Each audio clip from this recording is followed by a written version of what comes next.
Brothers and sisters, if someone is caught in a sin, you who live by the Spirit should restore that person gently. But watch yourselves, or you also may be tempted. Carry each other's burdens, and in this way you will fulfill the law of Christ. If anyone thinks they are something when they are not, they deceive themselves. Each one should test their own actions. Then they can take pride in themselves alone, without comparing themselves to someone else.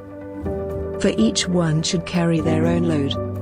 Nevertheless, the one who receives instruction in the word should share all good things with their instructor.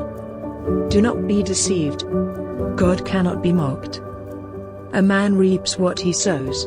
Whoever sows to please their flesh, from the flesh will reap destruction. Whoever sows to please the Spirit, from the Spirit will reap eternal life.